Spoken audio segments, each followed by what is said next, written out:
Muy buenas tardes a todos y todas. Estamos dando unos minutos para que más colegas se unan a este primer webinar. Así es que muchísimas gracias por estar por acá puntualmente.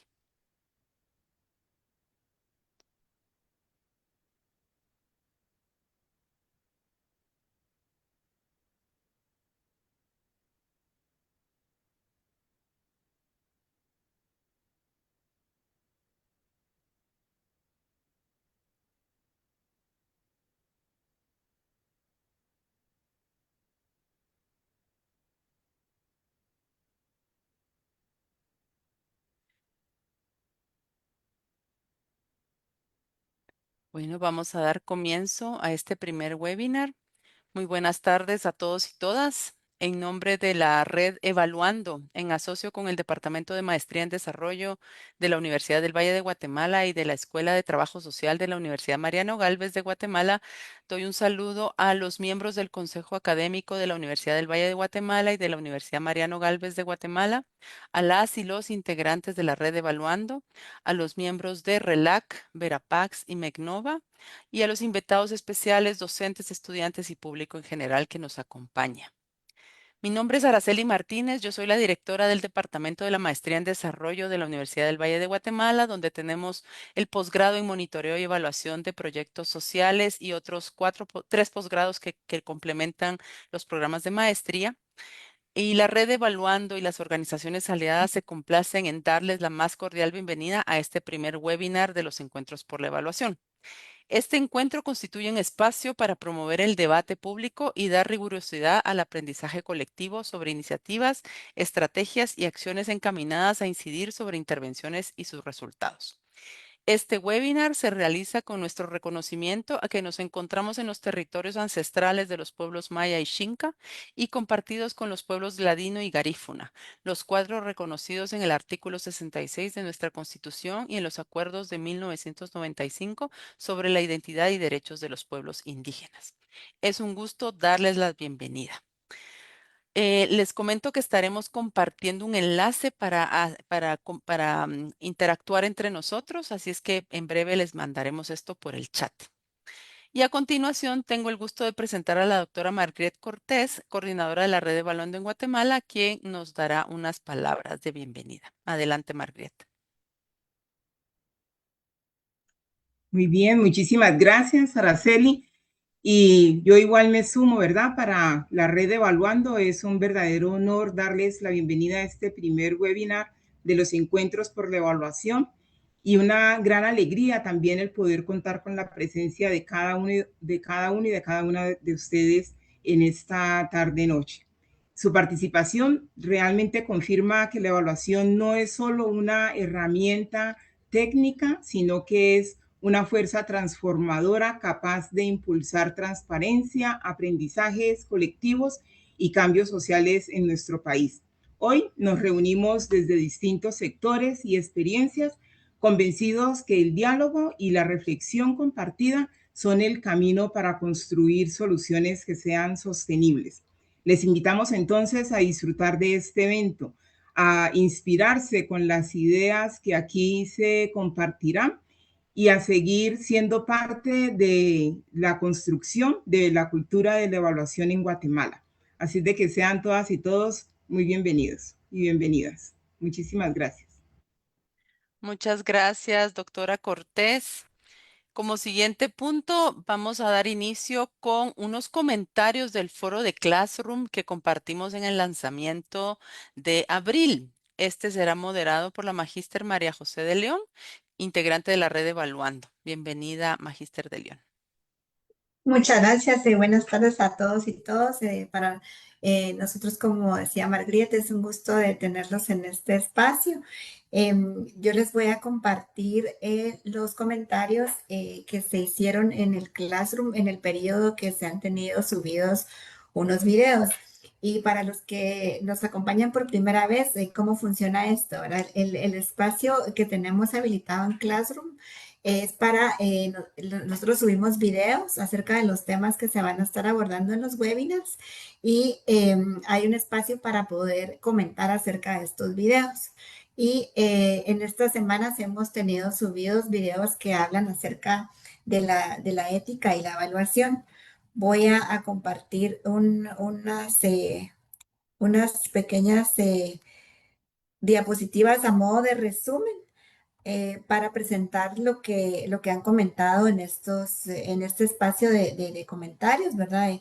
Este es un espacio que nos permite de manera colaborativa, pues presentar nuestros comentarios de lo que hemos observado en los videos.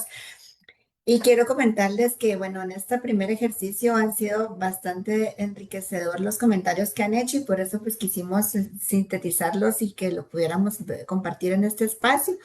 Los videos hablaban sobre los fundamentos éticos para la evaluación de políticas públicas y básicamente clasificaban los temas en tres grandes temas, ¿verdad? La pertinencia, que es la alineación de los procesos evaluativos con tanto pues con el territorio, con redes territoriales, como las necesidades sociales de las comunidades. También hablaban de inclusión, que es en este caso pues la participación propositiva y activa de los sujetos de derechos dentro de los procesos de evaluación y también hacían bastante énfasis en lo que es enfoque de derechos.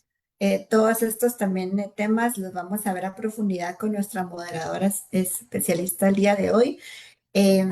Pero nos pareció muy importante que ya dentro de los comentarios habían también reflexiones bastante enriquecedoras acerca de esto. Por ejemplo, se hablaba mucho acerca de la ética y la interpretación de la evidencia. Y de cómo me llamó pues, mucho la atención, se hablaba del mito de la neutralidad, ¿verdad? Cómo el evaluador al final del proceso no es tan neutral, pero el llamado de la ética y del rol del evaluador está llamado a que sea neutral, ¿verdad? Entonces, hablaba en uno de los comentarios del mito de la neutralidad y este mito de la neutralidad lo que hace o lo que se requiere es que entonces la evaluación tenga un rigor, ¿verdad? Un rigor metodológico y es donde se logra entonces esta neutralidad. Y otro comentario pues hablaba justamente de esta exigencia de rigor ético para el manejo de la evaluación y pues todo lo que eso implica, ahora transparencia metodológica, reflexividad crítica y comprensión integral. También habían comentarios acerca de los actores como eje central de la evaluación, justamente poniendo al centro a los sujetos como protagonistas del propio cambio y de su propio cambio que la evaluación está interpretando y que los beneficiarios, por ejemplo, de programas o de políticas son quienes mejor evidencia tienen acerca de estos cambios y que por lo mismo hay que ponerlos en el centro de la evaluación. Y hablaban también dentro de los comentarios de la participación propositiva y la gestión del conocimiento. También habían comentarios acerca de una brecha existente entre el discurso y la práctica de derechos humanos, ¿verdad? Que muchas veces el lenguaje de derechos humanos se queda a un nivel muy técnico o tecnocrático que no llega a ser del todo reflejado dentro de las acciones que implementan proyectos y programas y que por lo tanto a la hora de evaluarse es difícil determinar que realmente hubo un enfoque de derechos humanos, ¿verdad? Había pues muchos comentarios alrededor de estos temas. Y también, por último, había comentarios que hablaban acerca de la descolonización metodológica y los saberes locales, sobre todo transformar enfoques de evaluación que permitan que estas imaginarios, estas cosmovisiones también se integren dentro del proceso de evaluación y sean parte de, y no nada más como parte de brindar información o mecanismos de recolección de información, sino que también sean parte dentro del mismo diseño, incluso de la evaluación. Sobre todo en un contexto intercultural y multicultural como el nuestro, ¿verdad? Como en Guatemala, es importante pues siempre tener los saberes locales como una fuente de conocimiento. Entonces, pues estos eran como los grandes bloques que se manejaban en los comentarios, como les digo, súper interesantes. Aquí hay una riqueza ya de aprendizajes, ¿verdad? Y pues están clasificados en esta reflexividad ética, el tema de derechos humanos, la pertinencia territorial la descolonización de la evaluación y la participación activa. Y pues con esto ya fue una puerta abierta para que nuestra moderadora experta pues profundice en estos temas. Muchas gracias. Muchísimas gracias, Magíster de León. Muy interesantes los comentarios. Estoy segura que podemos seguir conversando alrededor de esto y de nuestra experta, la Magíster Susana Guevara, con quien vamos a continuar la conferencia. Me permito dar su semblanza. Ella es socióloga con máster en evaluación de políticas públicas por la Universidad de Sevilla y egresada de la maestría en gerencia social de la Pontificia Universidad Católica del Perú. Cuenta con más de 25 años de experiencia en monitoreo y evaluación de políticas, programas y proyectos de desarrollo, incluyendo el diseño, implementación y gestión de evaluaciones y sistemas de monitoreo para el sector público, organizaciones no gubernamentales y agencias de cooperación internacional. Ha participado en evaluaciones intermedias, finales y de impacto, liderando procesos de diseño metodológico, recolección y análisis de información mediante enfoques cuantitativos y cualitativos, así como la elaboración de informes técnicos y recomendaciones para la toma de decisiones. Tiene experiencia en evaluaciones de programas y proyectos implementados en contextos rurales y con poblaciones locales. Además, cuenta con amplio conocimiento en enfoques transversales de derechos humanos, género, diversidad e inclusión, incorporándolos en procesos de evaluación y gestión de programas. También es docente en la Diplomatura de Especialización en Monitoreo y Evaluación de Programas y Proyectos Sociales de la Pontificia Universidad Católica del Perú. Bienvenida, Magíster Guevara. Adelante con su exposición. Muchas gracias. Buenas noches con todas y todos. Es un gusto poder estar con ustedes y compartir algunas reflexiones, algún conocimiento que he ido trabajando a lo largo de varios años sobre la ética. Porque la ética no es fácil de enseñar, de transmitir, de discutir, ¿no? Porque y más aún cuando queremos que la ética se aplique en todos los procesos evaluativos. Entonces, primero, ¿qué es la ética, no? O sea, ¿qué significa la ética? El, el, el diccionario de la Real Academia Española la define como un conjunto de normas morales que rigen la conducta de la persona en cualquier ámbito. Eh, y así de amplio, en cualquier ámbito de la vida, pero así de amplio, eh, la ética, como está definida como una conducta individual. Sin embargo, la ética fue incorporada o fue pensada en incorporarse a todo tipo de investigaciones, sobre todo las investigaciones biomédicas después de la Segunda Guerra Mundial. Porque acuérdense que durante la Segunda Guerra Mundial hubo mucha experimentación con humanos. Entonces hubo un cuestionamiento a la ciencia, a la investigación, de que tenía que tener parámetros, ¿no? Tenía que tener algún código de ética para hacer la investigación. Entonces, la ética en la investigación, así en general, nace asociada a las investigaciones biológicas, médicas, sobre todo en ese campo. Posteriormente, ya siglo pasado, más o menos hacia los 80, 90, comienza recién a hablarse de la ética en la investigación en las ciencias sociales. Porque en las ciencias sociales, nuestros, entre comillas, sujetos de investigación son personas. Son comunidades, son familias, pero son personas. Entonces también necesitamos algunas normas que puedan orientar cómo hacer el trabajo, ¿no? Entonces, en esencia, trabajar en investigación requiere algunos parámetros éticos porque trabajamos con personas. Entonces, en América Latina, la incorporación de la ética ha estado más centrada, o sea, se ha incorporado más o menos desde los 90 en adelante, ¿no? Y actualmente lo que encontramos es un desarrollo muy desigual sobre las normas y comités de ética en general en la investigación en América Latina, ¿no? Por ejemplo, puede haber códigos de ética de funcionarios públicos, de la gestión pública, pero no son códigos de ética de investigación. Hay códigos de ética de investigación, por ejemplo, en centros de investigación, en universidades, pero no necesariamente son similares, son bastante generales, pero para poder aplicarlos, y hay comités de ética en centros de investigación o en universidades. Algunas, pero no así para evaluaciones. No hay comités que revisen, por ejemplo, el diseño de evaluaciones. Eh, aquí en el Perú nos hemos visto alguna vez con alguna dificultad cuando alguna instancia, alguna institución internacional ha pedido que el diseño de la evaluación pase por un comité de ética.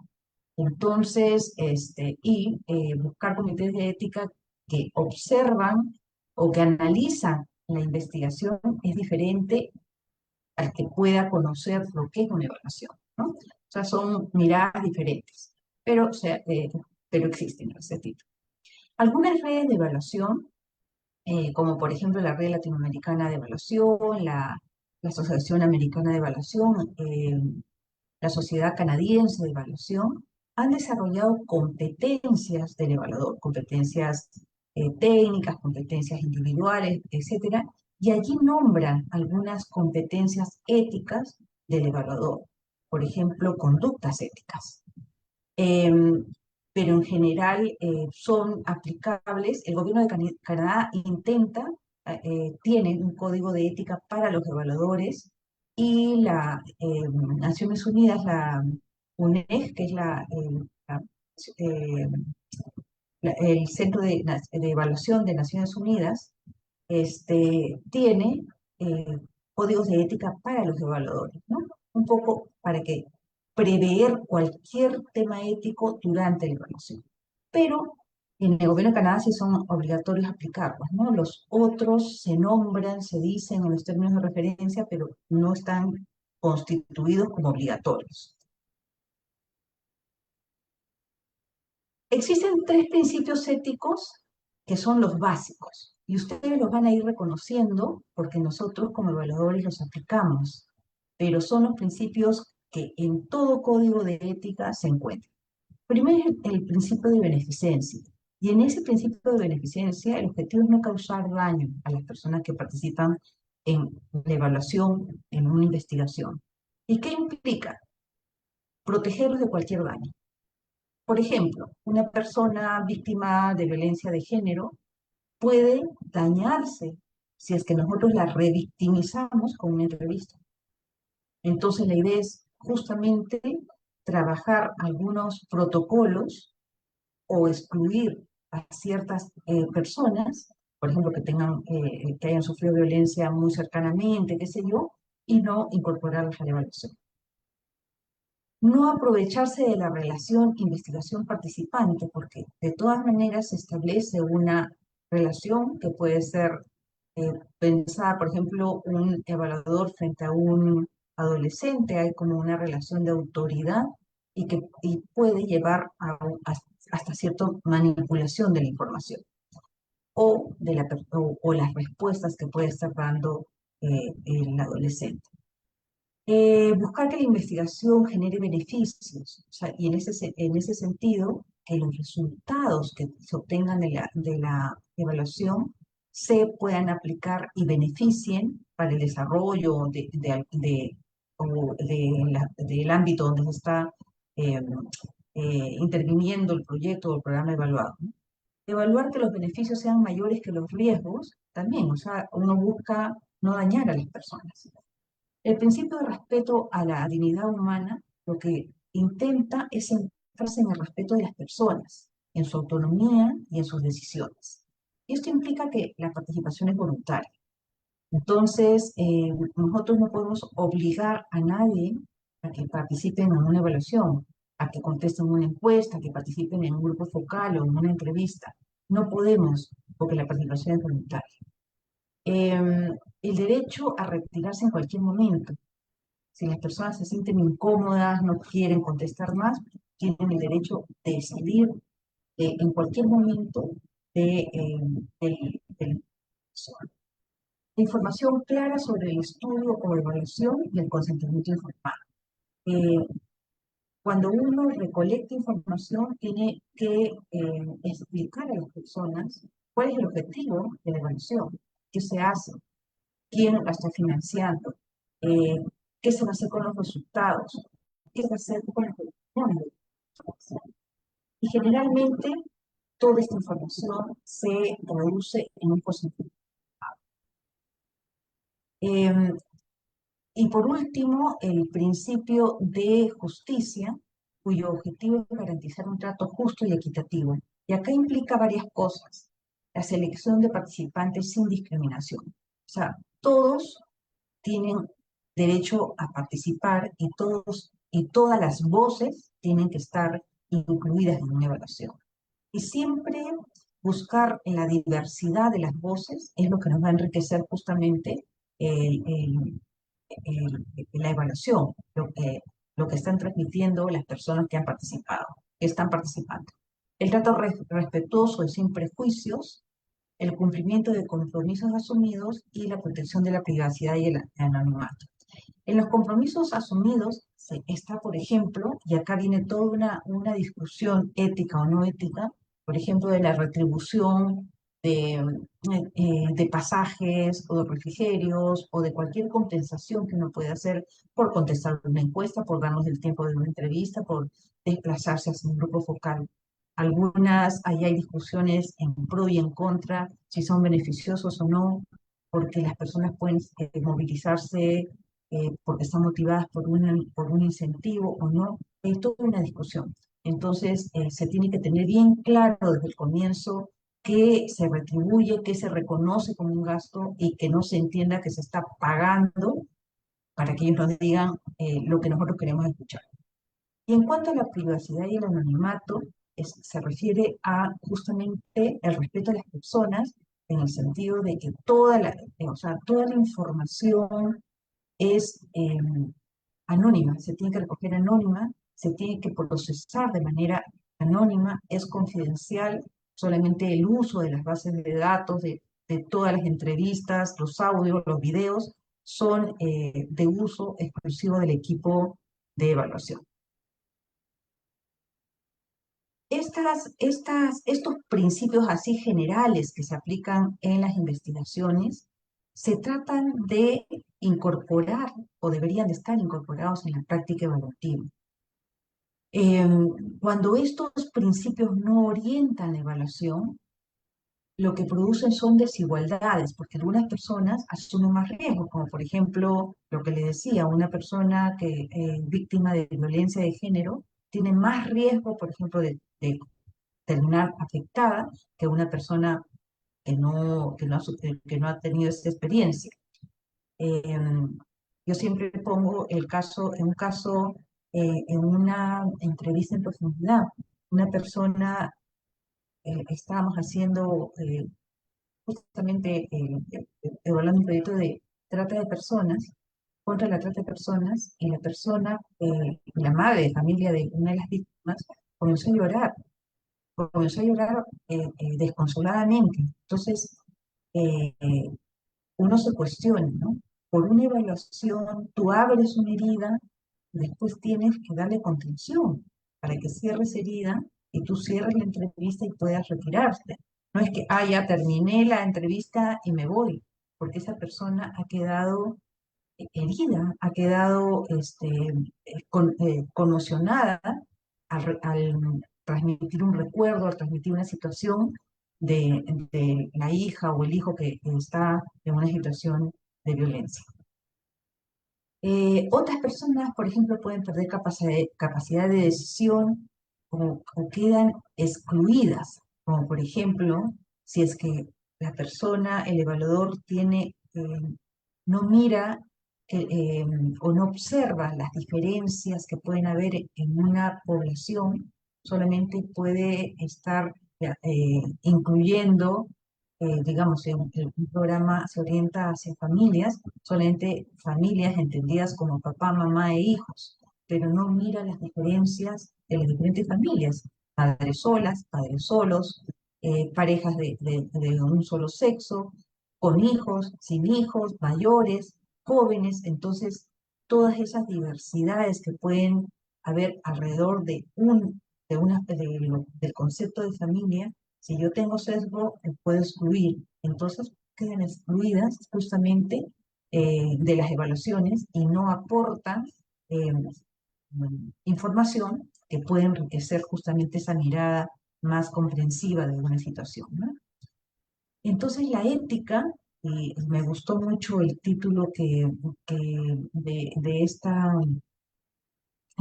esta charla, la ética viva, o sea, la ética que tiene que estar eh, no solamente instalada en un solo momento, eh, que muchas veces se reduce al consentimiento informado, sino es todo un proceso reflexivo en los diferentes, desde que se inicia, antes de que se inicie una evaluación, hasta el uso de la evaluación, ¿no?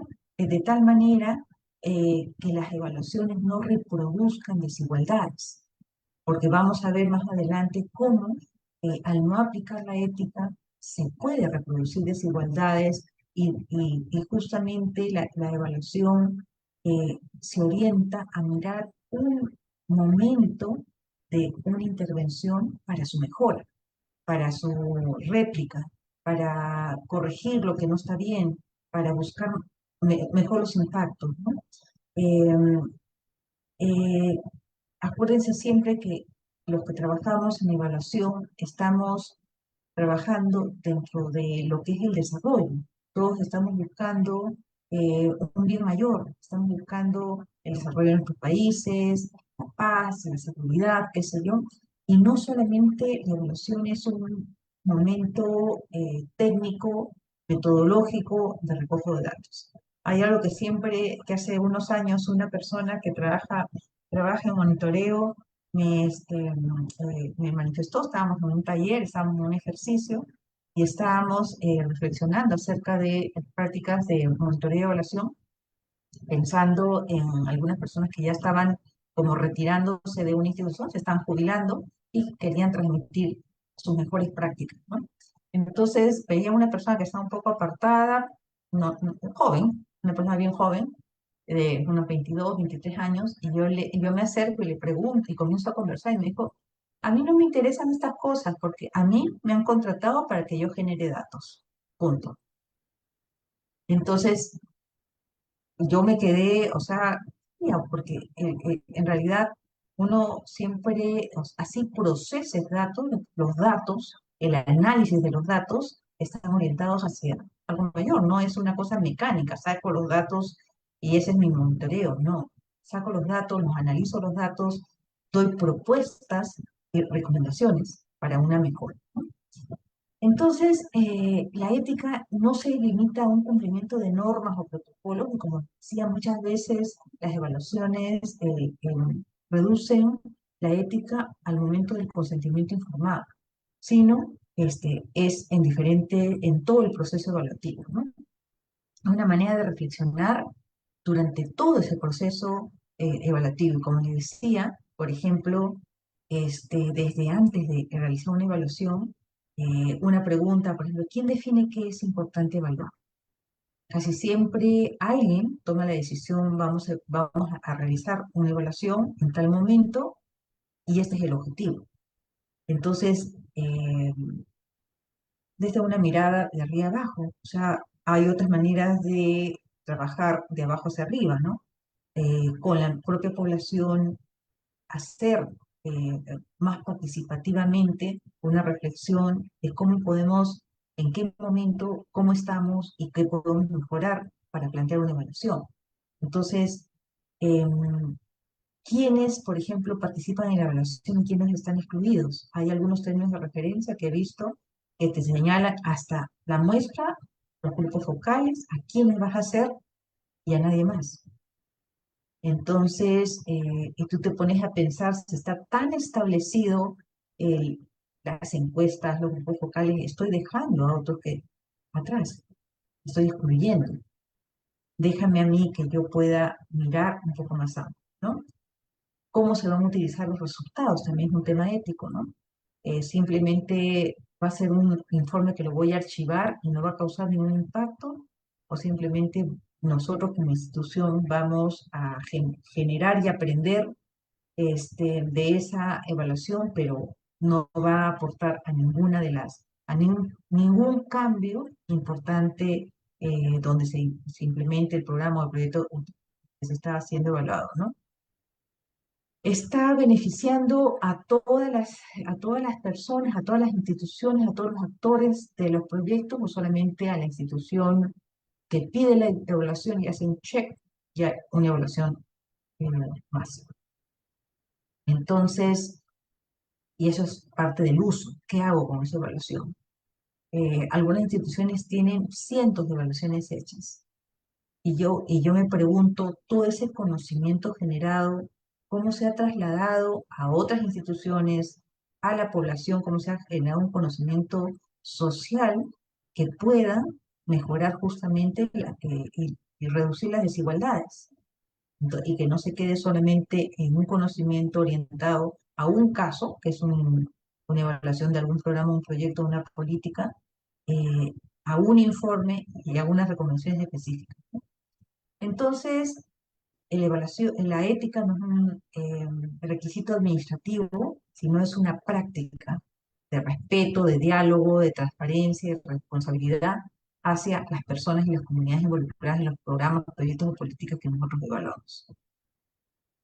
Em, Quizás cuando nosotros hacemos las evaluaciones, no vemos los tres principios, el de beneficencia, el de respeto a la dignidad humana o el de justicia, con esos términos. Nosotros los vemos de manera más práctica a otros principios éticos, de manera más operativa, podríamos decir, pero que están presentes. Por ejemplo, siempre encontramos como principios la integridad, la confidencialidad, la imparcialidad e independencia, pero son tres formas, o son tres principios operativos de un principio más grande, que es el de la beneficencia.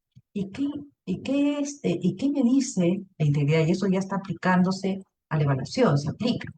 Generar información válida y confiable y no manipular los resultados. Eso es algo bastante, no es extendido, pero sí hay casos donde si no encuentro algo, lo manipulo. O sea, borro datos, si no, manipulo los resultados de acuerdo a algún tipo de interés. Reconocer las limitaciones, por ejemplo, en las evaluaciones, en la parte de metodología, muchas veces no se ponen las limitaciones y pueden ocurrir, ¿no? Limitaciones de acceso geográfico, de acceso a ciertas poblaciones, las muestras no fueron muy grandes, o sea, miles de limitaciones que lo que te indica es limitaciones metodológicas que te va a indicar hasta dónde eh, es confiable tus datos. Pero como tú estás siendo contratada, mejor esos datitos me los guardo, ¿no? Y acá en reconocer las limitaciones también es, actualmente como se está trabajando mucho con la IA, con la inteligencia artificial, en algunas instituciones lo que están pidiendo es que se diga en qué momentos evaluativos se está usando la inteligencia artificial. Si es en el procesamiento de datos, cuáles, los cuantitativos, los cualitativos, en el análisis, en qué parte hiciste tú en las recomendaciones, en qué parte utilizaste la inteligencia artificial. Eh, otro parámetro de la integridad es evitar conclusiones que puedan perjudicar injustamente a personas o comunidades.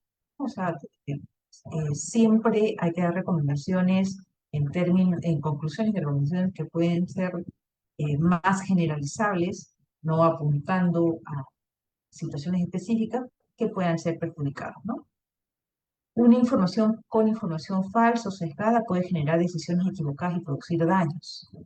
Entonces, por ejemplo, si una evaluación concluye erróneamente que un programa nutricional funciona bien, se puede mantener una intervención ineficaz mientras persisten problemas de desnutrición. Esas son las consecuencias.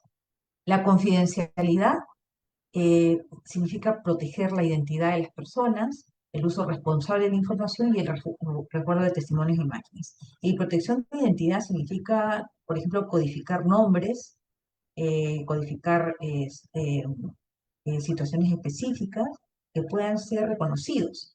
Eh, a veces que decimos vamos a hacer anónimas las entrevistas, las encuestas están identificadas de cierta manera, eh, quizás por un geo, por direcciones, por el documento de identidad, pero lo podemos nosotros después codificar y truncar esas columnas para cuando se entregan a base de datos no se reconozca. Pero además de codificar, a veces que he visto en los informes, cuando se colocan las declaraciones de las personas que provienen de entrevistas a grupos vocales, el nombre de las personas o el cargo de las personas. Y, y cuando no se pone, al final te piden la lista de entrevistados. Entonces tú puedes ahí sí asociar, esto dijo allá, la autoridad de tal zona.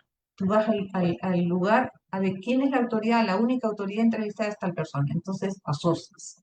Entonces eso es, por ejemplo, proteger identidad en cosas simples. Eh, muchas instituciones sí piden como una cuestión de control la lista de entrevistados, pero incluso en eso se debería negociar para no, justamente no haya ese cruce y exposición de la identidad, ¿no? Se busca prevenir, con esta confidencialidad se busca prevenir daños físicos, sociales, psicológicos o políticos de los participantes. Por ejemplo,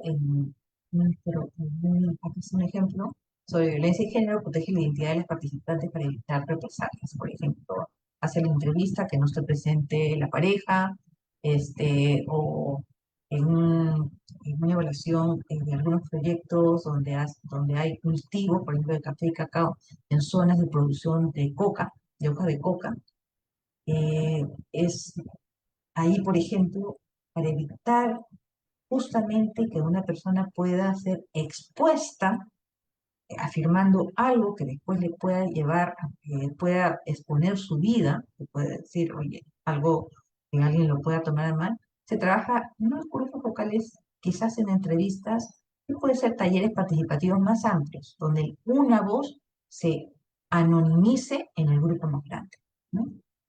Imparcialidad e independencia tiene que ver más con la conducta ética del evaluador. Por ejemplo, evitar sesgos, reducir conflictos de interés o mantener autonomía.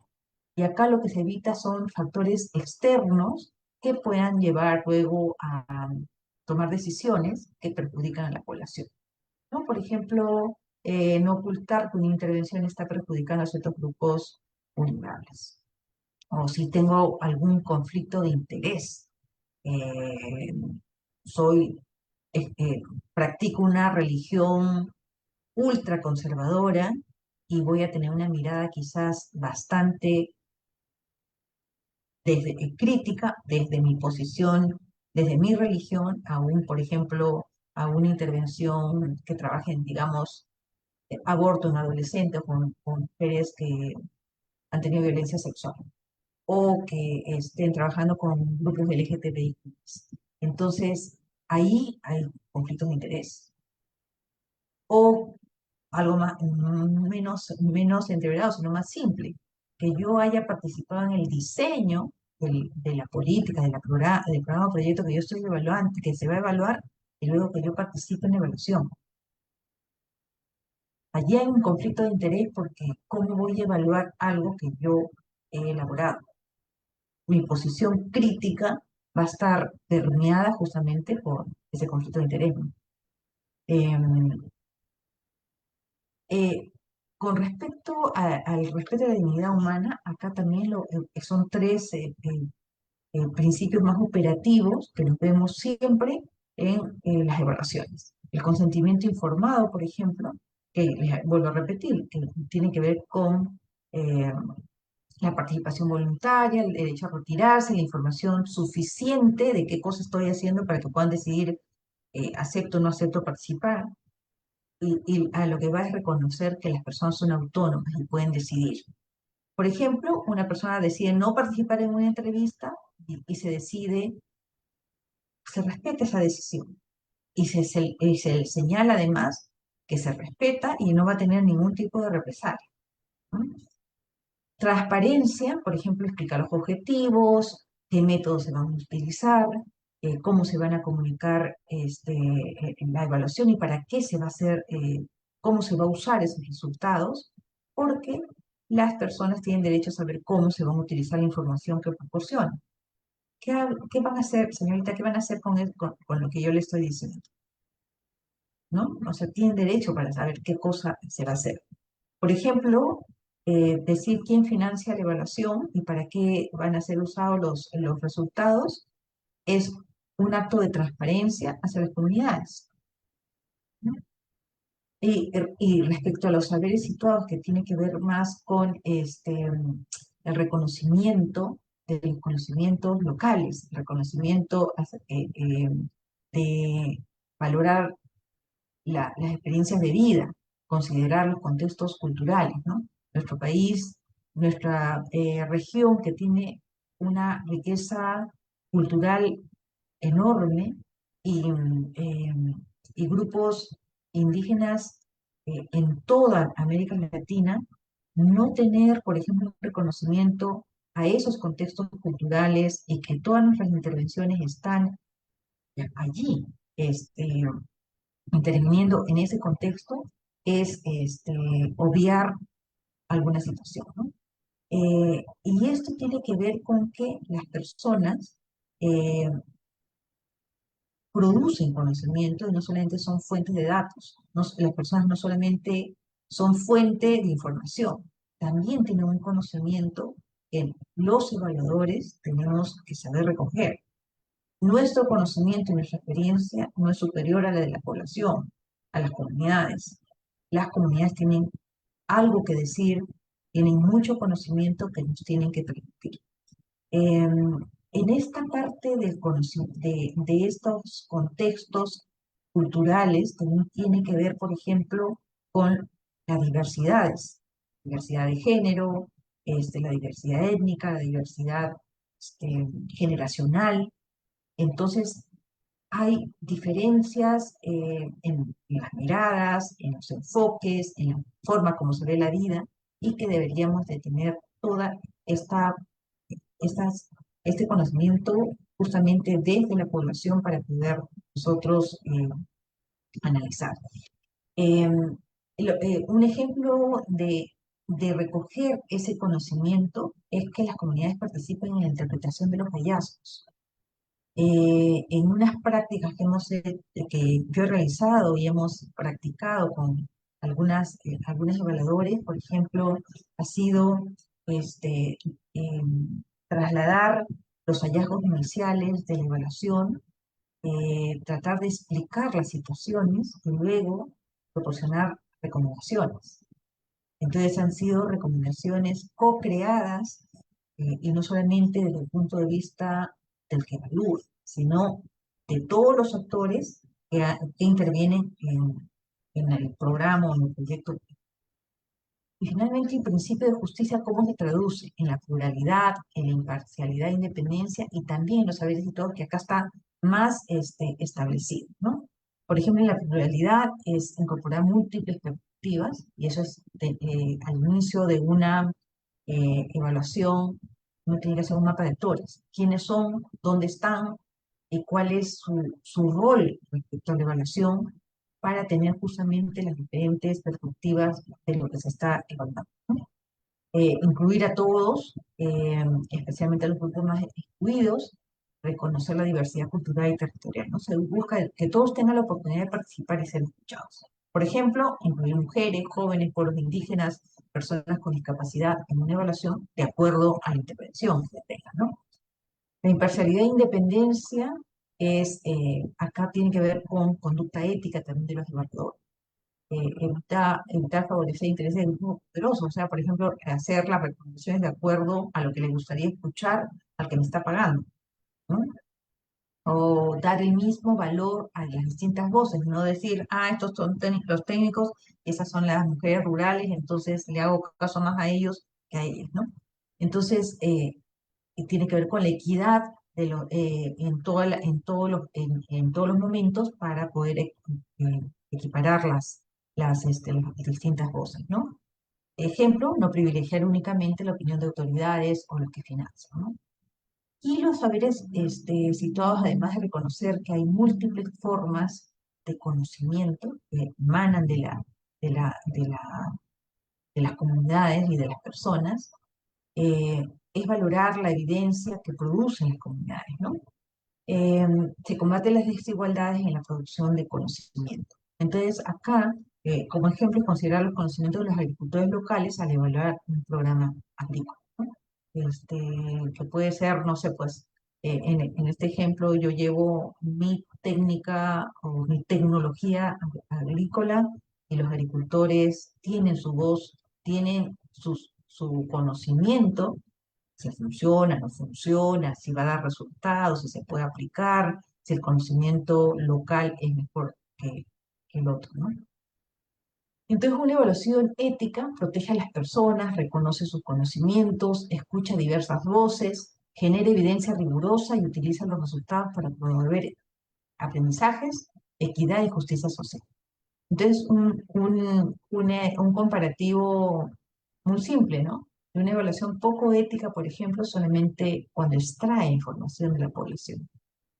En cambio, cuando es ética, dialoga con las personas y todas las diversidades, ¿no? En otra, prioriza los intereses institucionales y la evaluación ética prioriza los derechos y el bienestar de las personas. Una evaluación es poco ética cuando escucha solamente a los más poderosos, y los más poderosos pueden ser las instituciones que solicitan las evaluaciones, las autoridades locales, las autoridades ministeriales, qué sé yo, pero una evaluación ética incluye a todas las voces, población, autoridades, financiadores, los que ejecutan la intervención, etc. Una evaluación poco ética ignora el contexto. En cambio, la evaluación ética reconoce saberes situados. Y esto es importante porque muchas veces iniciamos una evaluación sin conocer el contexto. Y el contexto político, económico, social, determina mucho la, los resultados de una intervención, la apropiación de una intervención, los impactos que puede tener una intervención. Entonces, ese análisis de contexto es importante conocer.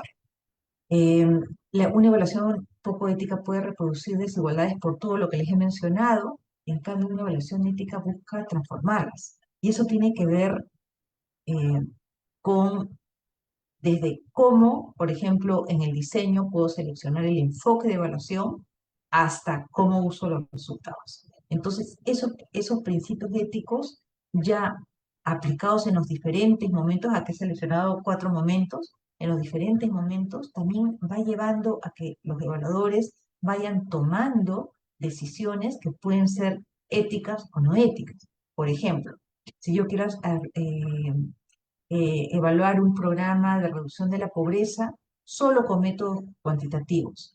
Eh, Quizás solamente es válido, es algo que se hace siempre. Las encuestas de hogares lo que hacen es cuantificar los ingresos y calcular la pobreza. Sin embargo, puede ignorar la discriminación étnica, puede ignorar la violencia de género, la exclusión territorial, las relaciones de poder. eh, Por ejemplo, me acuerdo que había en la encuesta demográfica y de salud en mi país, hasta hace unos 8 años por lo menos, siempre había una pregunta sobre la decisión del gasto. Y en la decisión del gasto uno podía ver las desigualdades de género. En los gastos del hogar, o sea, la comida, eh, temas de salud, el cuidado de los niños, el gasto, mayormente era decidido por las mujeres. Todos los demás gastos eran decididos por los hombres, especialmente las compras grandes. Un auto, un refrigerador, una cocina, eran decididas por los hombres. Entonces, aún así en esa encuesta, por ejemplo, la quitaron esa pregunta. Entonces allí, por ejemplo, no puedo ver, puede haber una familia salido de la pobreza, pero la forma como están gastando es diferente y no me permite ver esas diferencias, ¿no? Ahí hay otro ejemplo, una comunidad indígena podría mostrar mejoras económicas, pero sigue siendo excluida de las decisiones sobre su territorio. Entonces, la decisión de los métodos, por ejemplo, solamente cuantitativos, puede llevarme a un tipo de resultados que puede ser bastante limitativos y obviar justamente esa diversidad de la que hemos estado hablando, ¿no? Y tiene que ver con decisiones éticas. También puede, por eso muchas veces actualmente se pide que sean evaluaciones mixtas, ¿no? Que complementen el análisis de los resultados.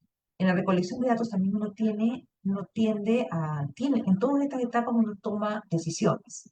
Decisiones, por ejemplo, para recolectar de datos, tiene que reclutar a participantes y uno tiene que tener en cuenta de que no puede discriminar a nadie. Entonces, eh, por ejemplo, una encuesta que solamente sea en español, cuando sabemos que los contextos indígenas necesitan un idioma local, eso va a excluir a una parte de la población.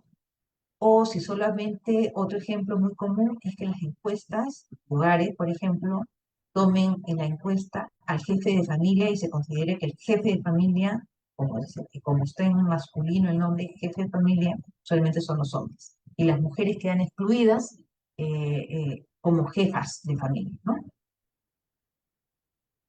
Si no está el esposo, no es válida esa respuesta, ¿no? Entonces, allí también son decisiones éticas que uno está excluyendo a una parte de la población. En el procesamiento de datos, por ejemplo, ya les mencioné la población con las bases de datos con información sensible, o fotos o registros que también que uno tiene que saber algunas condiciones éticas.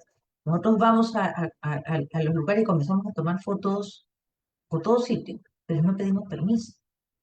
Tomamos fotos a los niños, a las niñas y no pedimos permiso. Y luego lo publicamos en sí. Hay todo un código de ética de UNICEF para registros fotográficos con niños y niñas, ¿no? Y adolescentes. En el uso, por ejemplo, en el uso de las evaluaciones que tienen que ver con las recomendaciones y su implementación, eh, puede ser, por ejemplo, allí, o sea, si están las recomendaciones, lo ético es de que se implementen. Pero si las recomendaciones están, por ejemplo, orientadas a que se mejore una situación, se reduzcan algún tipo de desigualdades, muchas veces los informes quedan archivados, no se genera ningún cambio, entonces estas evaluaciones simplemente lo que han hecho es documentar desigualdad, pero no provocar ningún cambio, ¿no? Entonces, a lo que voy es que en todas las etapas de la del diseño de las evaluaciones, desde el diseño de las evaluaciones hasta el uso, hay decisiones éticas que uno tiene que ir tomando, pero conscientemente para justamente que todos los principios éticos se puedan aplicar. Si no, nos reducimos a un solo momento, ¿no? Eh, Como les mencionaba,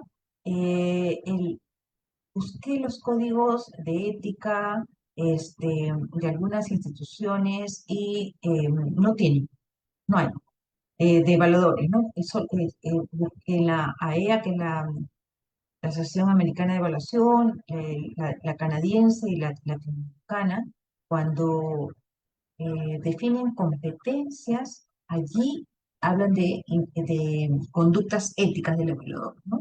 Y en los códigos de ética de estas instituciones, sí, allí se precisa algunos principios, ¿no? Como la integridad y la honestidad, que lo hemos hablado, ya como conductas, ¿no? El respeto a las personas, la autonomía y la independencia y la responsabilidad, ¿no? Que son lo común que se repiten en todos estos momentos. Y miren, desde cuándo, desde el año 97, estos autores lo que hacen es ubicar 5 faltas éticas comunes en las evaluaciones ya en el año 97. El clientelismo, que es hacer todo lo que el cliente, o sea, los que te contratan, ¿no?, para hacer una evaluación, los que solicitan la evaluación. El contractualismo, que el evaluador está obligado a obedecer servilmente el contrato, entonces tienes que seguir los términos de referencia sin ningún cuestionamiento, sin ninguna posibilidad de mejorarlos, si es que hay algo que no debería, que no está éticamente correcto, o creer que los métodos que propone el evaluador son éticos por sí mismos, no otorgar el mismo peso y valor a la opinión de los diferentes grupos, o priorizar la voz de los poderosos, ¿no? Entonces ellos en este documento lo que hacen es revisar varias evaluaciones, varios casos, y concluyen que estas faltas éticas son muy comunes en ese momento, ¿no? Alguna bibliografía que les pongo acá que sí quieren ahondar este tema. Muchas gracias y estoy atenta a responder algunas de las interrogantes.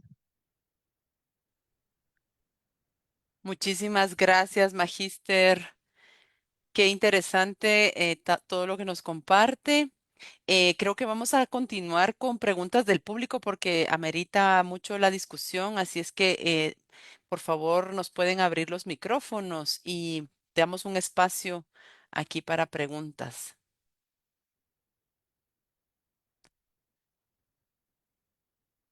Por favor, levanten la manita si alguien si alguien quisiera hacerle una pregunta a la Magíster Guevara. Margriet. Me voy a permitir a romper el hielo, ¿no? Y agradecerte, Susana. A mí me parece que es un tema súper importante y es un tema clave cuando estamos hablando de evaluación, porque si precisamente estamos hablando de que la evaluación debe de transformar, debe de generar cambios, debe de servir al bien común, la ética es crucial, ¿no? Para el desarrollo de las mismas, ¿sí? Y yo tengo varias preguntas, pero quisiera quizás hacer hincapié en una, y es ¿qué tan importante es ese primer momento del inicio de una evaluación para poder dialogar con quien te está contratando respecto a precisamente las normas que se deben de seguir o que se deben de acordar para el desarrollo de las evaluaciones? En el momento en el que se inicia una evaluación, es ahí donde debemos de tener claridad precisamente de de todos estos principios y de todos estos valores que como evaluadoras debemos de también plantear y colocar sobre la mesa para que eso se mantenga durante todo el proceso de la evaluación. Efectivamente, o sea, todas las evaluaciones deberían empezar con una reunión de inicio, ¿no? Una reunión con la institución que solicita la evaluación.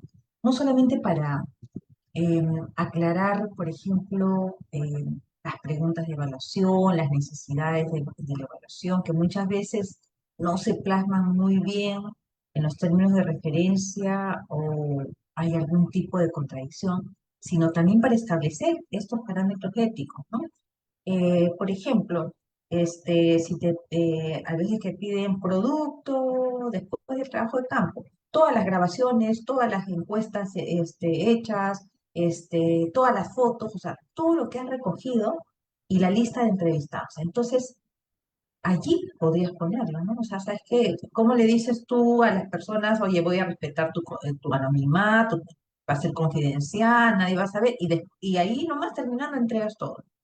Eso, por ejemplo, se puede negociar. se puede,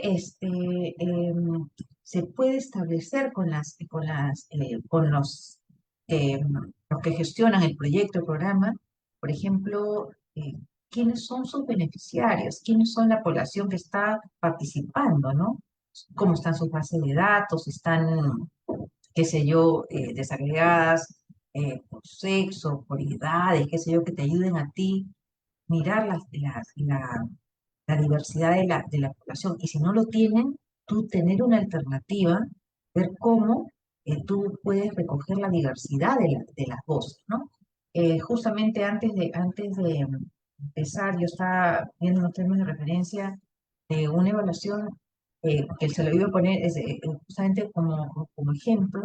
En esta evaluación te dicen, son tantas comunidades, vas a hacer las 12 personas encuestadas, 12 para acá, 15 acá, o sea, tienen el tamaño de la encuesta y el número de grupo focal, y hasta el nombre de las personas que van a participar. Entonces, eso te dice a ti, o sea, que tú no vas a poder mirar a nadie más, te das cuenta. Entonces, como alguien siempre decía, la evaluación, o sea, ese primer momento no solamente debería ser para saber necesidades, sino también para educar. O sea, sabes que una evaluación sería más rica si es que nosotros podemos hacer este momento. Entonces, yo creo que sí es importante y en cada momento. Hay instituciones como, por ejemplo, las de Naciones Unidas, o de organismos internacionales, sobre todo que tienen más práctica en estos temas éticos, ¿no?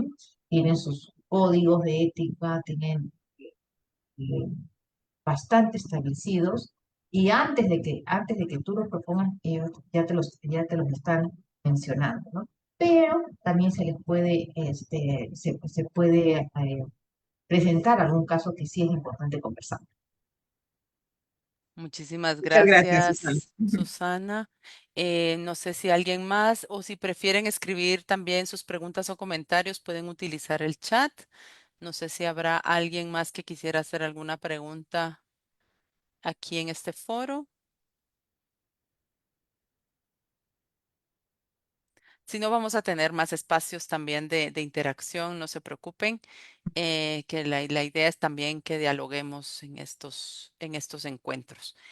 Eh, Veo que creo que no va a haber más, o sea, no tenemos más reacciones. Entonces, bueno, vamos a continuar con los comentarios entonces de nuestros expertos.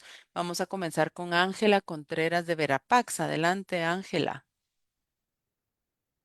Muy bien, muchas gracias.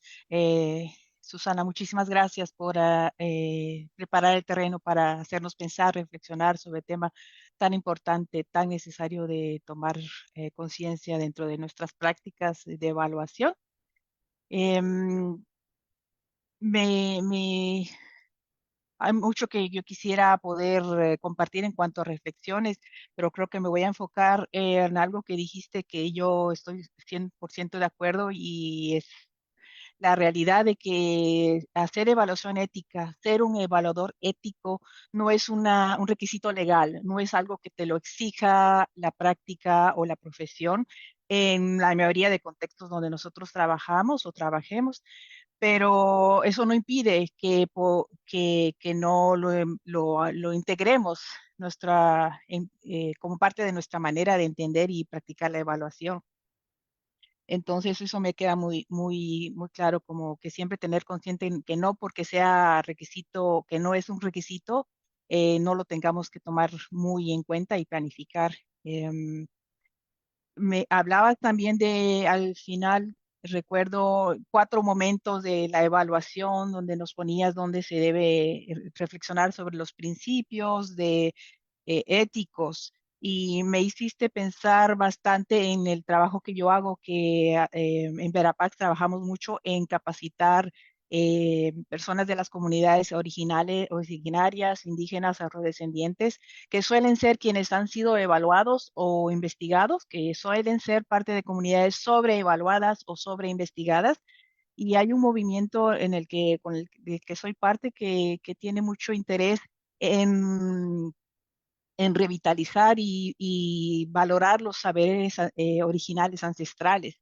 Entonces, yo he tenido muchas experiencias donde hay como listas de que los evaluadores tienen que hacer un consentimiento informado, una cartita presentándose a las comunidades.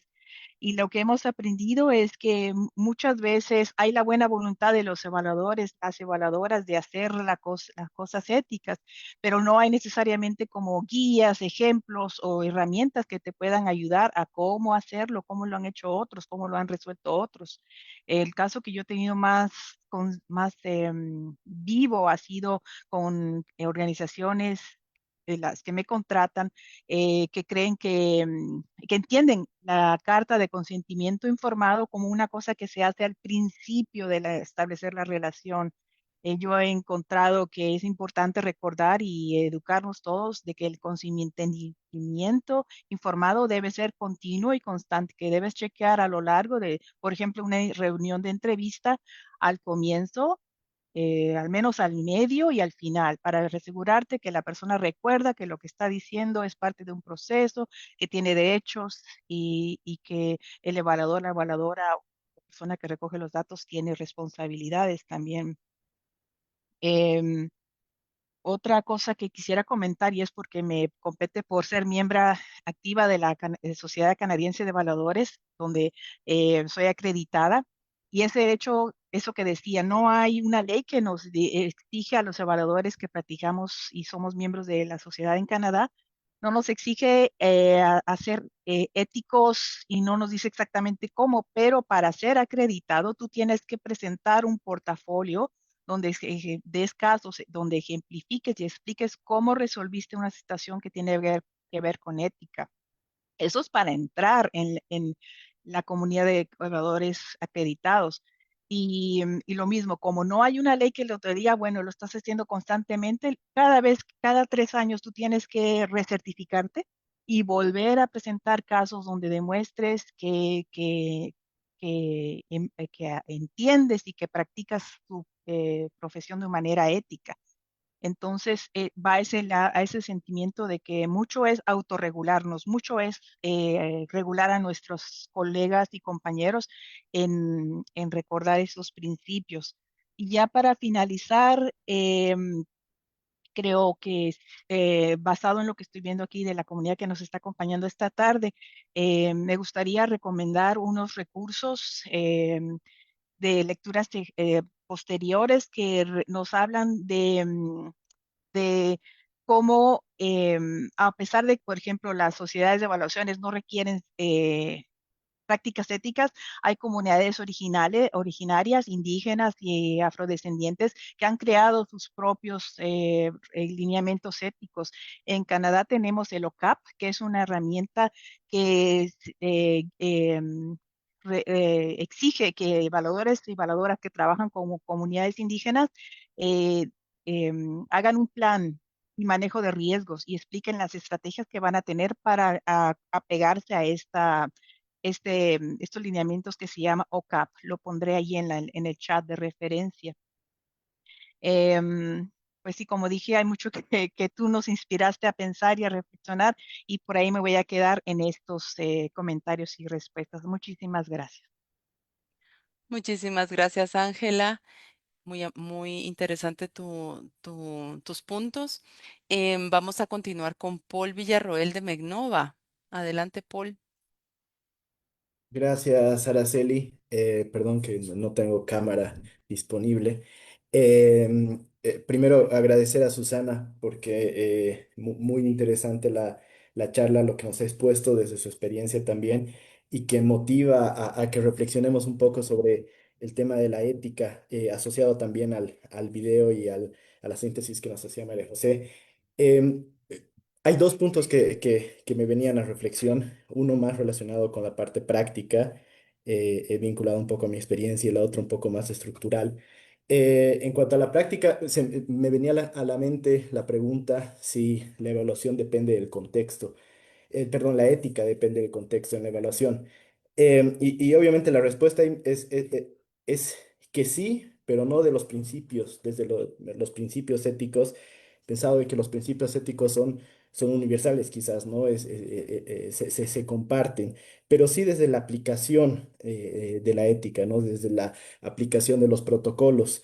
Desde mi experiencia, por ejemplo, no es lo mismo diseñar una evaluación en Latinoamérica que haber diseñado una evaluación, no sé, en Pakistán, en Bangladesh o en países musulmanes, ¿no? Pensando, por ejemplo, en lo que es el consentimiento informado, la participación de grupos vulnerables, de mujeres, que obviamente hace diferente al protocolo o a los instrumentos que vamos a utilizar justamente para resguardar estos principios éticos, ¿no? O no es lo mismo, tal vez para no irnos tan global, no es lo mismo diseñar un sistema de monitoreo y evaluación para un proyecto que se enfoca en las ciudades que uno que es en el área rural, ¿no? Entonces, obviamente lo expuso muy bien Susana, pero es algo que también me venía a la mente como evaluadores, la necesidad de pensar en eso, ¿no? De pensar en el contexto, de tratar de contextualizar ciertos instrumentos y no pensar que los mismos instrumentos van a servir para todo, cualquier contexto, ¿no? Que creo que es importante.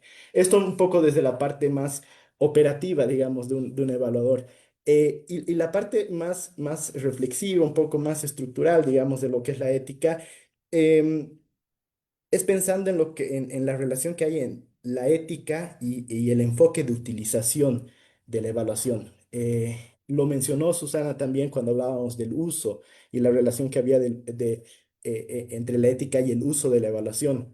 Y esto se me venía porque si pensamos en las personas, no como solamente parte circunstancial de una evaluación, sino como la razón de ser de las intervenciones y que resultan ser el centro de por qué se hace un proyecto, de por qué se hace un programa y por lo tanto pasan a ser también la parte central ética dentro de una evaluación. Si pensamos desde el enfoque de utilización, es decir, el uso que se va a hacer de esa evaluación, am, si pensamos que una evaluación recoge información de las personas, por ejemplo, especialmente poblaciones vulnerables, debe existir, creo, una preocupación real por qué esa información sirva para mejorar decisiones, para fortalecer programas. Y aquí lo asocio mucho a lo que es la cultura de la evaluación y la necesidad de fortalecer la cultura de la evaluación, porque existe un riesgo de que se ve y que seguramente muchos de ustedes que trabajan en evaluación van a compartir conmigo, de que la evaluación pasa a ser más un ejercicio extractivo, ¿no? Es decir, se solicita tiempo, confianza, testimonio a las personas, pero ellos no reciben un retorno claro de las evaluaciones en términos de mejora utilidad. Y la evaluación pasa a ser simplemente un componente administrativo de muchos proyectos. Y como evaluador a veces resulta ser frustrante eso y que está totalmente desde mi punto de vista asociado con la ética. Ético es hacer una evaluación que sabemos que va a terminar en la repisa de no sé, una institución pública y no va a ser utilizada más adelante, ¿no? Entonces, ahí creo, y si lo pensamos en eso, lo pensamos desde la utilización, creo que la evaluación ética no solamente protege a las personas durante el proceso, sino que también les da el valor de su participación mediante un uso responsable, útil sobre todo, de los hallazgos, ¿no? Entonces, la ética pasa a ser más no solo un componente adicional de la evaluación, sino una condición para que la evaluación sea legítima y para que contribuya al desarrollo como tal, ¿no? Eso desde mi parte. Gracias, Susana, nuevamente por tu exposición y por motivar también la discusión. Muchísimas gracias, Paul. Totalmente de acuerdo contigo. Si no hay devolución de datos, no hay devolución de información, ¿qué beneficio real tiene la población evaluada, ¿no? O lo que estamos haciendo como intervenciones al desarrollo. Y seguimos con Helen Díaz de la Universidad Mariano Galvez. Bienvenida, Helen. Muchas gracias, Araceli. Gracias, Susana, por la presentación. De verdad que ha sido muy interesante y muy valiosa la información y comparto algunos puntos que quiero hacer énfasis, ¿verdad? Y el primero es cuando tú hablas, ¿verdad? Que desde el punto de vista de la ética, el proceso de evaluación debe verse desde lo contextual, ¿verdad? Desde los contextos de los pueblos, de la población. Tiene que ser un proceso participativo y comprometido con la justicia social, ¿verdad? Entonces, cuando vemos estos tres puntos desde el enfoque de la ética, nos lleva a reflexionar también que debemos de reconocer que las personas, las comunidades y los distintos territorios, ¿verdad? Han vivido o cuentan con una historia, ¿verdad? Con una historia en la que han experimentado efectos políticos, económicos, sociales, históricos, ¿verdad? Culturales. Y es por eso que la evaluación, como tú lo decías, no debe limitarse únicamente a medir cuestiones solo cuantitativas o mediciones estandarizadas de resultados, sino que debe de incorporar esas voces, ¿verdad? Las voces y experiencias de las mujeres, los hombres, los niños, ¿verdad? Dependiendo qué es lo que estamos evaluando en la comunidad o en el territorio. Y también debe de incluir los conocimientos de los diferentes actores involucrados, ¿verdad? Cada uno tiene su perspectiva y es importante considerarla. El segundo punto al que quiero hacer énfasis, que para poder transformar esas condiciones, ¿verdad? Y también para no seguir reproduciendo esas desigualdades, también tenemos que revisar cómo se diseñan esos mecanismos de evaluación, ¿verdad? Y que esos mecanismos de evaluación también nos permitan cuestionarnos, ¿verdad? Si lo que estamos haciendo está agudizando esas condiciones de pobreza o esas condiciones de exclusión, ¿verdad? Y que muchas veces es la mirada que tenemos que poner en las políticas públicas, ¿verdad? Y para ello tú mencionabas, ¿verdad? Cómo se están definiendo esos indicadores, ¿verdad? Y si esos indicadores de verdad nos están dando resultados de cómo están esas brechas en lo social, en las cuestiones de género, en la etnia, en la discapacidad, ¿verdad? Y también entre territorios, ¿verdad? Esas brechas entre territorios, también brechas entre esas condiciones socioeconómicas, ¿verdad? Perú, Guatemala tiene cuestiones muy similares, ¿verdad? Pasamos de un territorio a otro y los contextos son muy diferentes y pues también esos indicadores deben de permitir evaluar el impacto que tienen las políticas públicas, ¿verdad? No solo en en lo cuantitativo, sino que también en el impacto puramente en las condiciones, ¿verdad? De las personas y para que puedan reducir esas inequidades. Y el tercer punto es también que realmente es un reto, algunas cuestiones que tú nos planteas y la que a mí me llamó mucho la atención es que debemos de revisar quién define esos indicadores, qué conocimientos tiene también del contexto, ¿verdad? Porque va amarrado con el punto uno, el que hice énfasis anteriormente, ¿verdad? ¿Quién está diseñando esos indicadores? ¿Conoce el contexto? ¿Verdad? Son indicadores válidos para lo que se va a medir y cuáles son también los que son necesarios excluir del proceso, ¿verdad? A modo de que evitemos continuar con las exclusiones y desigualdades en los territorios. También tú planteabas que la evaluación debe de dejar de verse también solo como un aspecto administrativo o puramente técnico de control para que pueda pasar a ser una herramienta crítica, ¿verdad? Y que esa herramienta crítica nos permita aprender institucionalmente de los procesos de implementación, ¿verdad? Yo lo estoy enfocando en el ámbito de las políticas públicas, ¿verdad? Y que nos permita pues fortalecer esos procesos en los territorios, pero también que vayan orientados a alcanzar esa justicia y a esa inclusión que necesitamos. Ahí sí que hay mucho que comentar y que compartir y pues me quedaría únicamente con estos tres puntos, ¿verdad? Y muchas gracias por la presentación muy valiosa. Muchísimas gracias, Helen. Tenemos tres preguntas en el chat, así es que voy a leerlas y por favor, nuestros expertos, expertas, por favor, anímense a responder. Nos dice Berti Alba, ¿consideran que después de la evaluación siga continuando el monitoreo? Dice Juan Manuel Pérez, ¿hasta qué punto las prácticas actuales de evaluación en Guatemala contribuyen a transformar problemas públicos y hasta qué punto terminan legitimando intervenciones que cumplen metas administrativas, pero no generan cambios sustantivos en la población? Y dice Eduardo Alvarado, su consulta es ¿qué ejemplos de evaluaciones pudieran buscarse en Internet? Así que dejo abierto el micrófono para quien quiera responder. Eh, ¿Puedo intervenir? Sí, dando un poco más,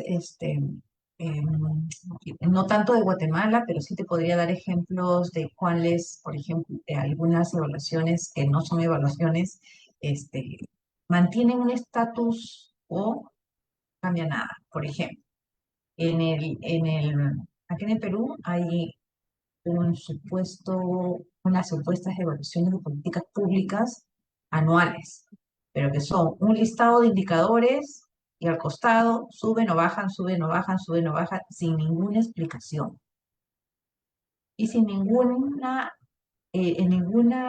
acción, consecuencia de lo que informan.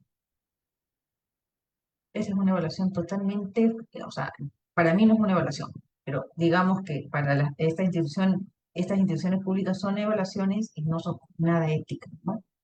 Están reproduciendo ahí o no, no está cambiando nada, ahí se mantiene.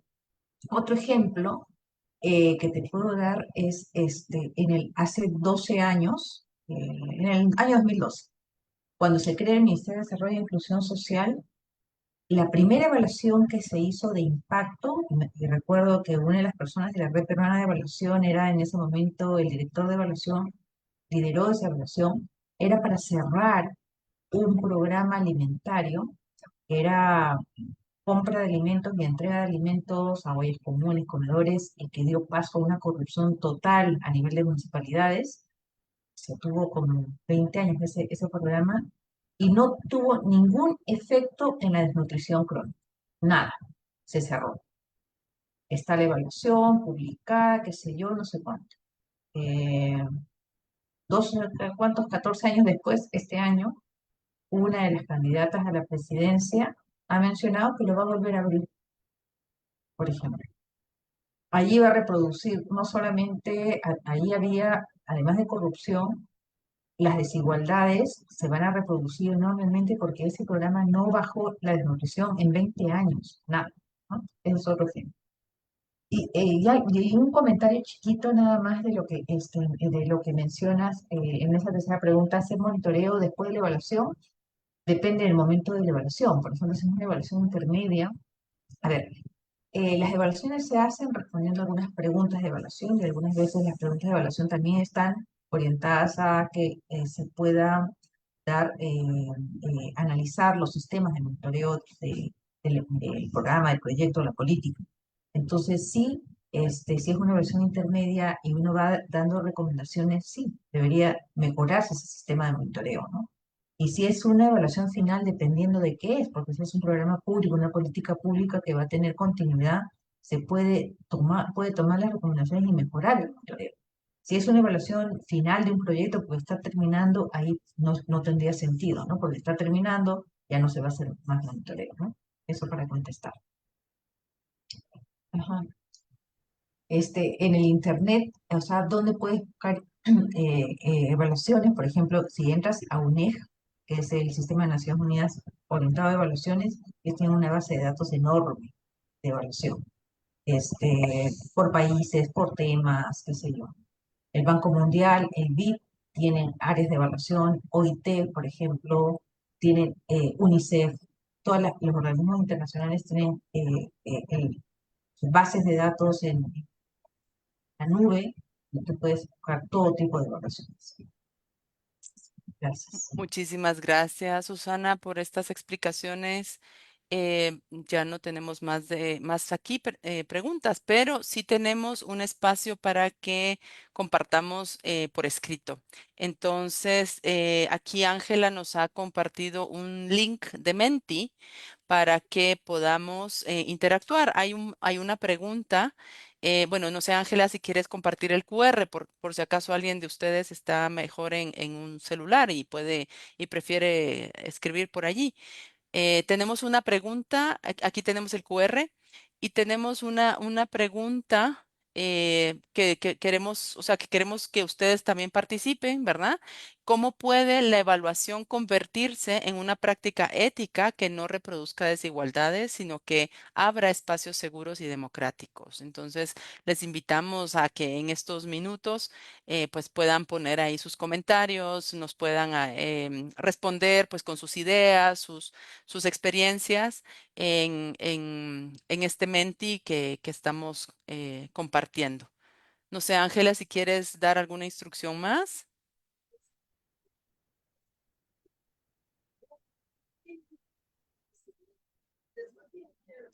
Yo quizás, Araceli, en lo que se va contestando la pregunta, sí, sí, quizás en el contexto de Guatemala y a raíz de la pregunta que hace Juan Manuel Pérez, precisamente estos espacios buscan que las evaluaciones que se realicen en Guatemala, teniendo también conocimiento de que no hay una cultura de evaluación y la mayor práctica de la evaluación en Guatemala proviene de la cooperación internacional.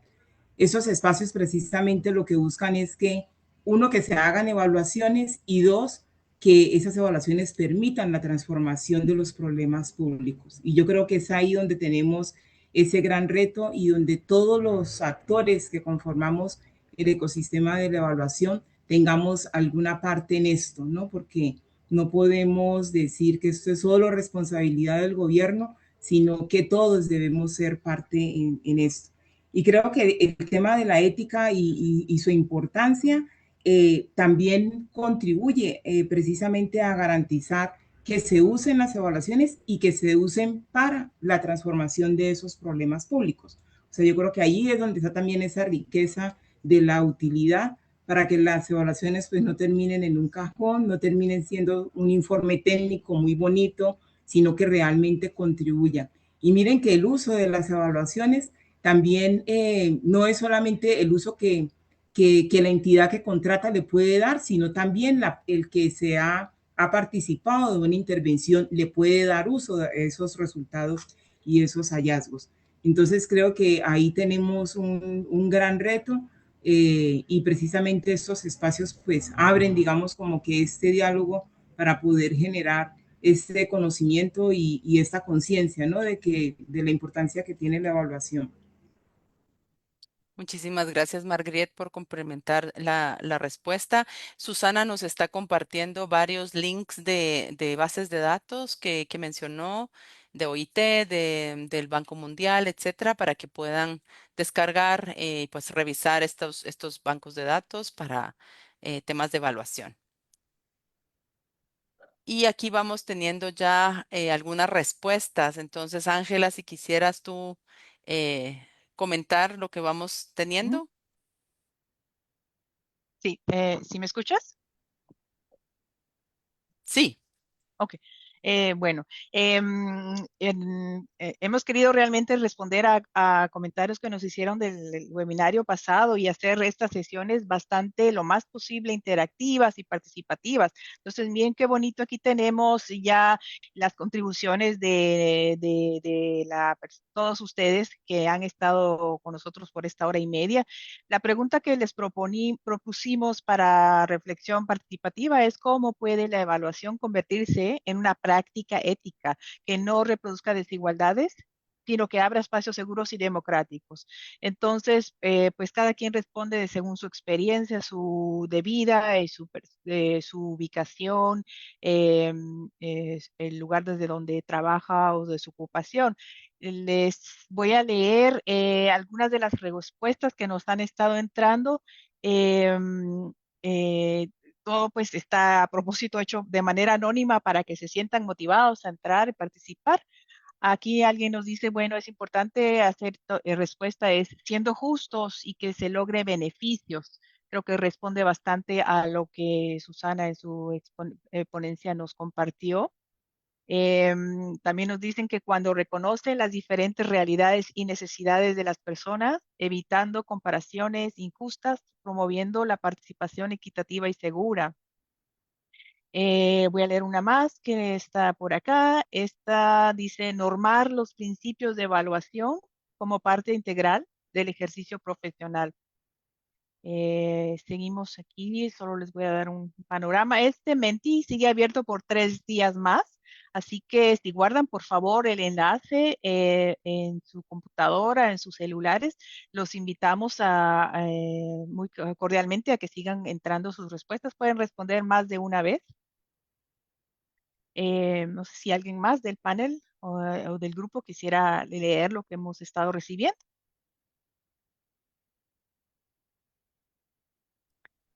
Eh, Alguien dice, debe pasar a ser una herramienta de seguimiento continuo. Al evaluar debe haber un aprendizaje. Alguien más dice, la evaluación ética deja de ser control y se convierte en diálogo, participación y reconocimiento, creando espacios seguros y democráticos que fortalecen la justicia social. Otro que dice, considero que en todo proceso de evaluación es importante respetar las opiniones, experiencias y cosmovisiones de las personas participantes. Muchas gracias por estos comentarios. No sé, ¿hay alguno más? Creo que hay uno aquí, para que una evaluación abra espacios seguros, debe abandonar la lógica punitiva. No se trata de comprobar qué falta para castigar, sino de comprender el proceso para potenciar. Ese me parece muy bonito comentario. Creo que resume bastante lo que hemos conversado. Poniendo en el centro a la persona, respetando sus intereses, necesidades y voluntades.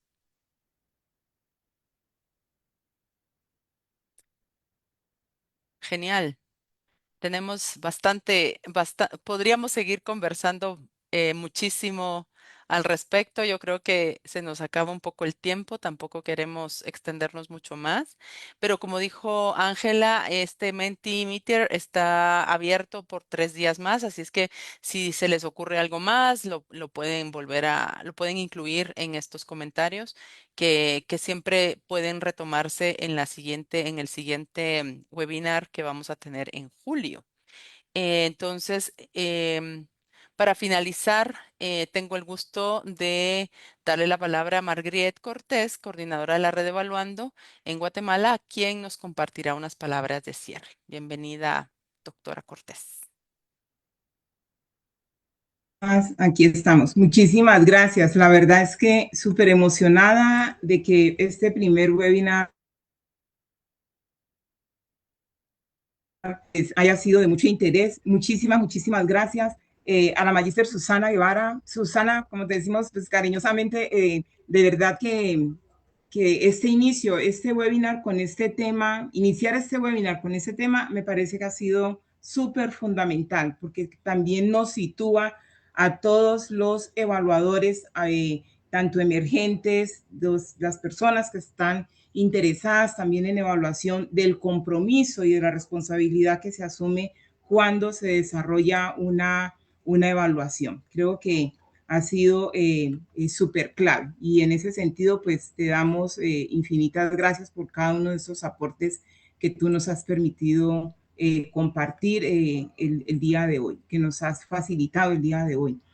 Bueno, pues ha llegado un momento, pero esto no termina aquí. Los encuentros por la evaluación deben de seguir, continúan y cada mes, como ustedes saben, vamos a tener un tema sobre el cual vamos a poder dialogar, sobre el cual vamos a poder compartir. Entonces, en ese sentido, pues queremos hacer un llamado a la acción para que sigamos difundiendo estas actividades. Estos espacios prácticamente se convierten en un proceso de autoaprendizaje.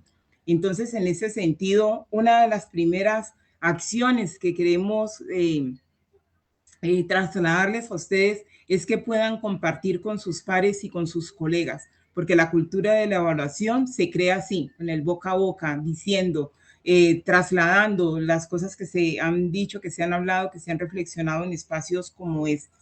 Lo segundo es invitarles a que ustedes se inscriban, quienes no están todavía inscritos, todavía lo pueden hacer. Todas estas secciones que finalizan cada mes con un webinar como estos están antecedidos por una serie de reflexiones que están colocados en una serie de videos que son producto también de la conferencia RELAC que se hizo el año pasado y quienes nos están apoyando en este evento con todo este material que nos están facilitando. Entonces les invitamos a que ustedes puedan tener acceso, que se inscriban y que puedan tener acceso al Classroom. Este espacio tiene y cuenta también con un foro en el cual pues se puede establecer también ese diálogo entre todas las personas que están participando en el mismo. Entonces les invitamos a que ustedes se puedan sumar también si todavía no lo están y a que inviten a otras personas para que también se sumen. Y luego, como durante este mes de junio empezamos un nuevo tema, ¿sí? Y este nuevo tema que está vinculado con las metodologías e innovación en la práctica evaluativa regional es el tema que vamos a estar hablando durante el mes de junio, pues tiene el propósito de conocer tanto la aplicación de las metodologías como nuevas metodologías en la práctica evaluativa. Y así como hoy, este tema lo vamos a cerrar también con un webinar el día 7 de julio, con una conferencia en el que desde ya les invitamos que no se pierdan. Será Innovar con propósito. ¿Cuáles son las metodologías que amplían la mirada y fortalecen decisiones públicas en América Latina? ¿Sí? Entonces les invitamos a que ustedes se conecten también para el webinar y que ya de una vez lo dejen reservado en la agenda. Y luego una última invitación es que se sumen a la red, ¿sí? Porque entre todos hacemos comunidad. Entre todos hacemos y conformamos esta comunidad evaluativa donde los saberes pues van a permitir transformar realidades. Así es de que les agradecemos enormemente la participación en este foro y aquí, pues en todos los idiomas y en todas las riquezas, que esa riqueza que tiene Guatemala, pues les decimos Maltiosh, muchas gracias. Muchísimas gracias, Margriet. Es así como llegamos al final de este evento. Agradecemos a todos su valiosa asistencia y el apoyo que nos han brindado. Les invitamos a participar en estos espacios de reflexión y análisis sobre la evaluación en Guatemala y, por supuesto, en las diferentes regiones donde ustedes están, porque ya vemos que tenemos aquí personas de Cali. Bienvenidas de todas partes. Y por supuesto, la idea es seguir contribuyendo en el fomento de la cultura de evaluación en nuestra región. Así es que tengan todos y todas muy feliz noche. Nos vemos el 7 de julio. Hasta pronto. De pronto. Muchas gracias. Hasta luego. Alcanzamos a encender las cámaras y tomarnos Gracias. una fotito. Claro que sí. Pueden encender las cámaras solo para una fotita. Quienes deseen. Así es.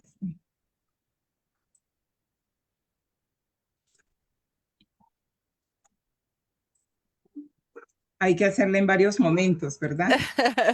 Sí.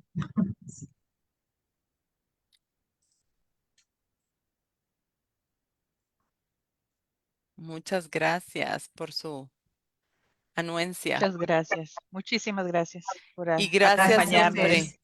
Buenas Gracias, noches. Susana, por todos tus aportes. Ha sido un gusto conocerte y un gusto tenerte por este espacio. Así es que esperamos que continuemos en comunicación. Saludos a Bien. todos y todas. Feliz noche. Buenas noches. Feliz noche, que esté muy bien. Muchísimas gracias, Gracias. Susana. Noche.